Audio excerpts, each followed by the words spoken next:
Hello and welcome to Quitting Together. I'm so glad you chose to join us today. And this is day 4 of me being completely sober for what feels like the 100th time. I did this last year and that's when I started this channel. But here we are, brand new year, and we're going to stick with it this entire year. I will be posting every day. And if I stop posting, you know I have fallen off the wagon. But I have 2 friends that are keeping me accountable and that are also doing this with me. And I have all of you keeping me accountable and doing this with me. And I'm really excited to see what this year brings. Today is a unique video because it's the first time out of this small channel's history that I've actually done research ahead of time and written stuff down here. And I have some stuff I wanted to go over today all about what are the top 10 things that we can do to help recovery. I know I'm not necessarily an expert on this because I have failed every single time I've tried.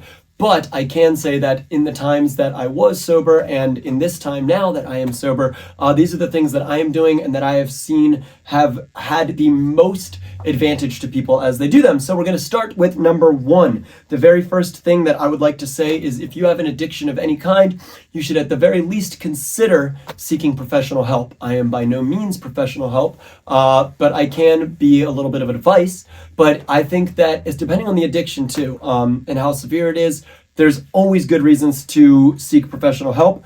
Counseling with addiction specialists, therapists, and counselors can provide all kinds of different guidance towards what might be the best thing for you to do. But there is also, no one knows you better than yourself, technically. So you need to take anything that anyone else tells you with a grain of salt.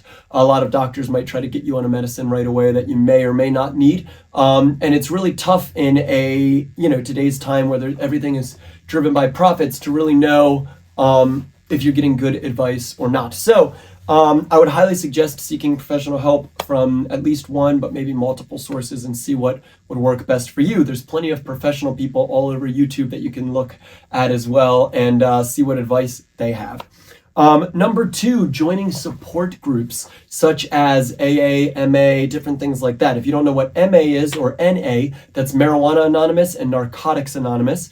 They're similar to Alcoholics Anonymous. It's great for some people. It's not as great for other people. There are pros and cons. The biggest pro is that you have this community around you that is able to constantly support you and able to help you through this. You have a sponsor that you have to report to, and that's going to help you through that. And honestly, for specific addictions like alcohol or things that might be physically more dangerous, I think that this is a great idea. The negatives that I have found with these, and it's not really a negative as much as it is, you have to be willing to go all in on it. If you're going to join one of these groups, you have to be willing to do all the 12 steps, and you have to be willing to go to meetings consistently, and you have to be willing to check in and all of those things. And if you're not going to be willing to do that, A, it's not going to really work for you, and B, it has felt like, not like there's a hostility about it, but I think because of the notion that like if you have a bunch of people that aren't really willing to commit, it could drag other people down. I've just felt that sometimes with those groups that, it's really you got to be willing to go all in. So if that sounds good for you, you should definitely check out Marijuana Anonymous or Alcoholics Anonymous. And the fact that I could only even mention like one kind of negative thing, it's the most positive thing if that's what you're trying to do. So number 3, cognitive behavioral therapy. If you're not familiar with what this is, it's a therapeutic approach that helps individuals identify and change destructive behaviors. It can help you manage triggers, cravings, all kinds of stuff. This would not be considered cognitive behavioral therapy, but it might, a channel like this or other channels out there might help in showing you where you are having your slip-ups, just by being able to see where other people are having those. But having a therapist that you can specifically talk to about your specific situation is absolutely beneficial. So I would highly suggest that. Number 4, you need to set realistic goals. Establishing achievable short-term and long-term goals provides a roadmap for recovery. Break down the journey into manageable steps and celebrate the small victories. What does this mean? Well, I'll give you a perfect example. I am committing to not smoking any weed or drinking any alcohol for an entire year. Technically, I would love if I could do it my entire life, but committing to doing it my entire life feels inconceivable, and it feels as though I am automatically going to break it at some point. But I absolutely can commit to a year which I've told myself before, but having these things set in place and people to hold me accountable, committing to, maybe for you, it's just committing to a day. You know what? I smoke every single day, and let me see if I can go one day, all day without it. Just one day, and see how you feel. You probably won't feel that great, honestly, because you're only doing one day, and then you'll smoke the next day, and blah, blah, blah. And one day is only enough to show you what it feels like to detox.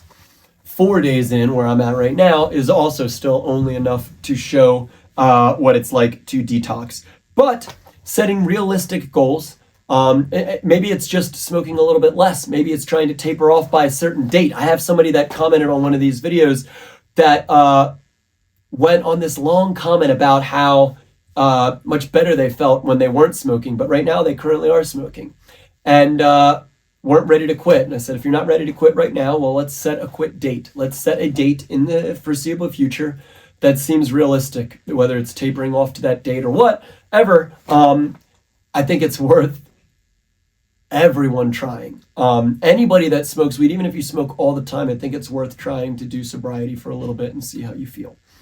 But I'm not everyone. Number 5, create a strong support system. I was just talking about this. Surround yourself with family and friends who understand your commitment to change. A solid support system offers encouragement, accountability, and even a safety net during these times. And you have to be able to be honest with these people that are in your life. If you tell them about your struggles, be open with how you're feeling. And as much as it sometimes can get hard, I know for me, it's really hard to talk about my addiction struggles and stuff with my mom, because I love my mom to death. And because of all the heart conditions and everything she's been through, just knowing that I'm struggling this way, would really negatively affect her. Maybe not in the long run.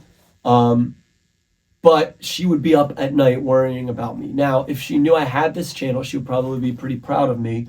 But I also feel that the fact that, my wife knows I have this channel and my best friends and stuff, but that's pretty much it. My wife and my 2 best friends are the only people that know about this in my life. And I like that because I can be completely transparent and open and not really have to worry about, people either judging or more so just being concerned, So, but I don't know, as I'm saying it out loud, they're probably more concerned thinking that I'm smoking all the time. So I don't know, maybe it's a discussion worth having. As I'm talking, that's what's cool about this. As I'm saying this stuff to you guys, I'm technically just talking in my room by myself and saying my thoughts out loud. And sometimes we're going to come to some realizations in real time. So maybe I will talk to my parents soon about it and make a little video about that. Yeah, have a support system. If you feel as though you don't, I will be your support system. Feel free to message me. And a really good support system that I have found is there's a group on Reddit called r/leaves, r/leaves, and it's all for people that have been quitting marijuana and leaving that. And I have found that it has been incredibly helpful, and I highly suggest it. Number 6, develop healthy habits. You are fantastic at developing unhealthy habits. That's why we are here. I think that no one could really make the argument that smoking weed is a healthy habit.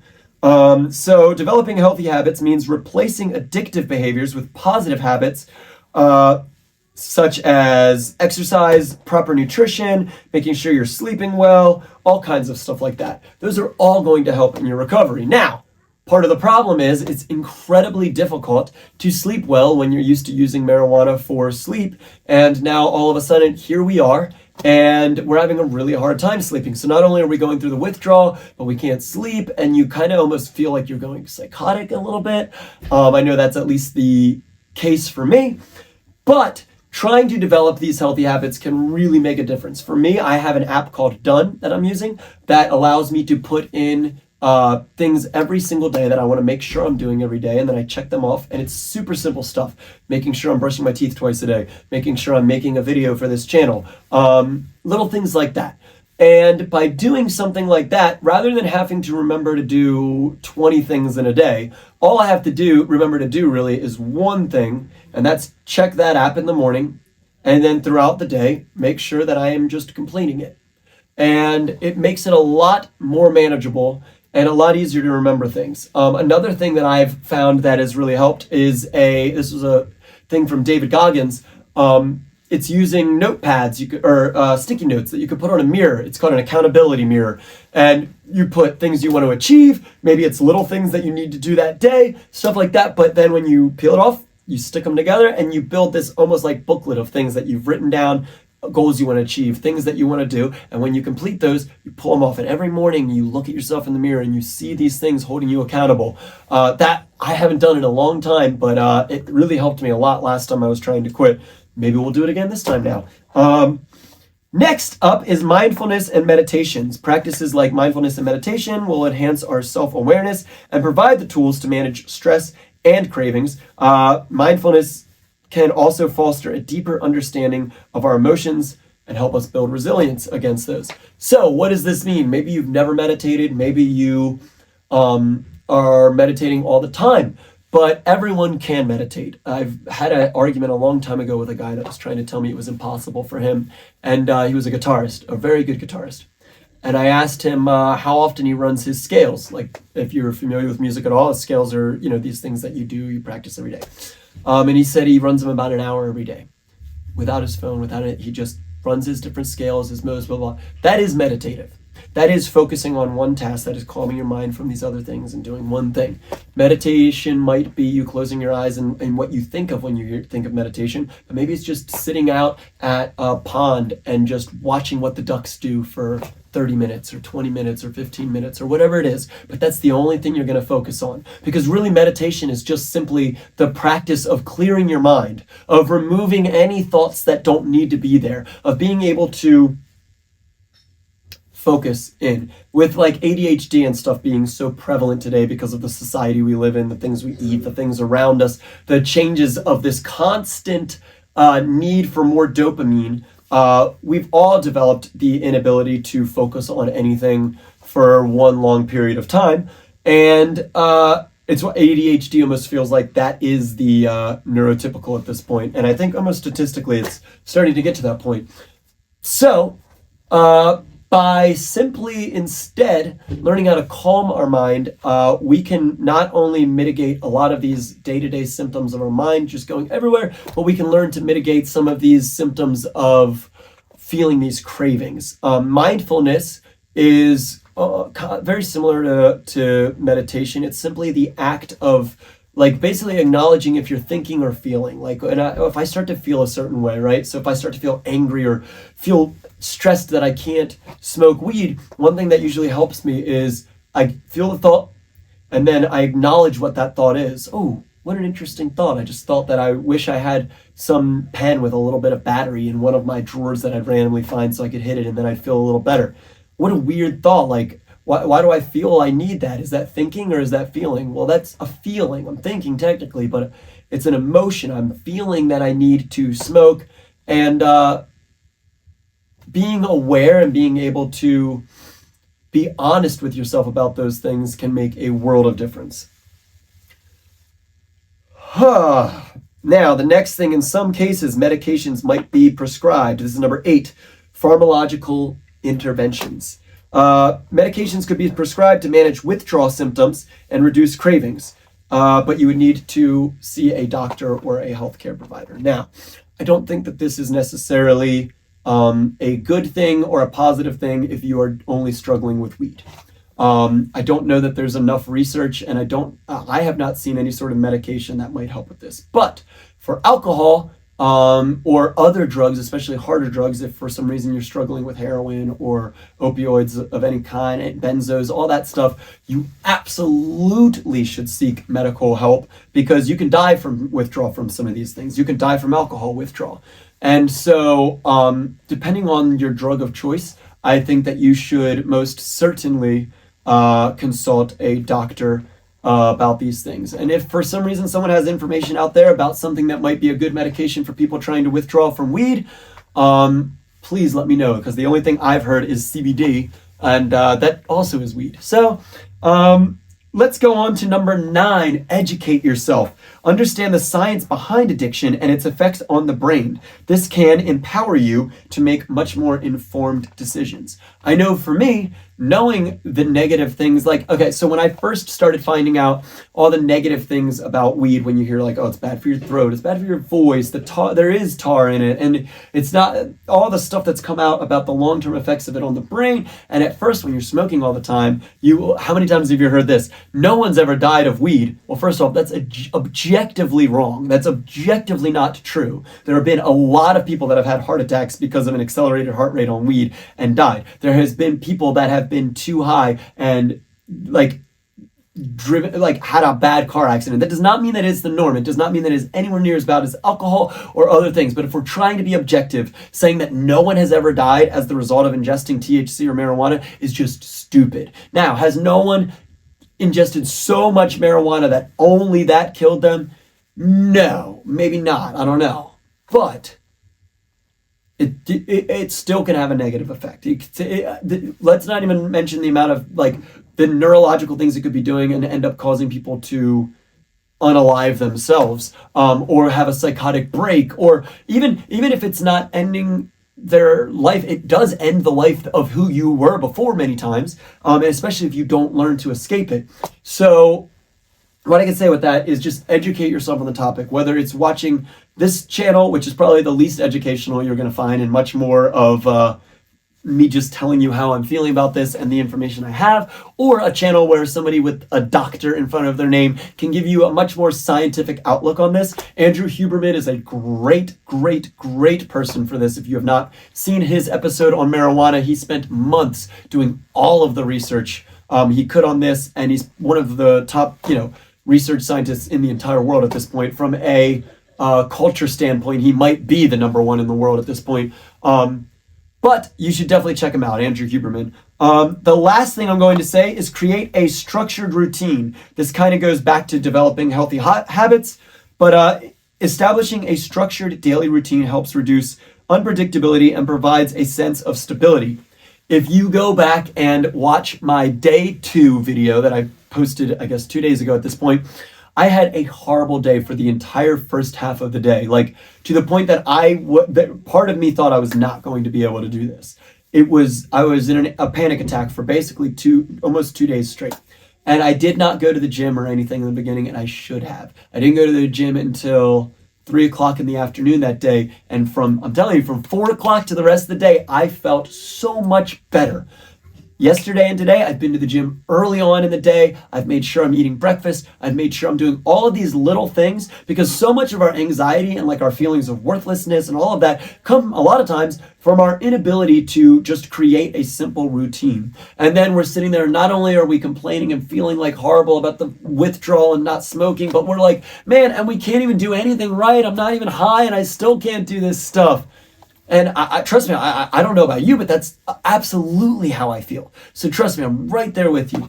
But creating these daily routines and daily habits is going to be the biggest thing that is going to change your life. And here's why. You already are incredibly good at building daily routines and habits. You've been doing it for years because you've been having the daily routine and habit of smoking every day. You wake up and you immediately smoke. You go to the store and beforehand you smoke. You get ready to go take a little nap and you're going to smoke before so you can sleep good. You have created this habit of every time I need to do something, I'm going to smoke beforehand, because everything is a little better when we smoke.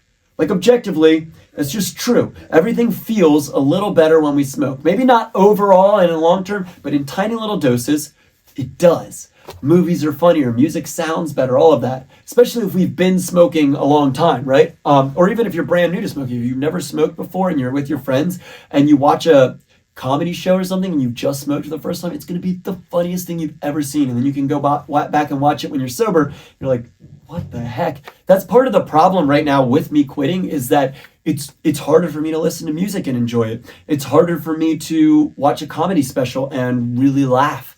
But I know that will come back. It's just that everything kind of feels a little more numb or dull right now because I don't have this chemical in my body that's making everything feel more alive and more exciting. But that's okay. So those are 10 things. And one last note. Just remember that the effectiveness of these strategies can vary, and combining multiple approaches will be the thing that will absolutely help with your overall success.